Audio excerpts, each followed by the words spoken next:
Tapon na yung ano yan. Asa na? Ayun. Ayan, pabayaan mo sila dyan. Asa na? Ayan, sasako natin. Ayan o. Mamaya. Kanina, ang dami. Ayan o. Sus. Ayan, dami o. Puro ka anay, puro ka anay. Ayan o, ang dami. Yok. Anay na lang inaalam. Anay.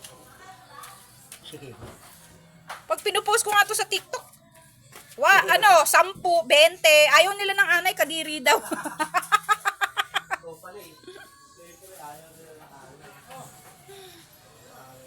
Bugay!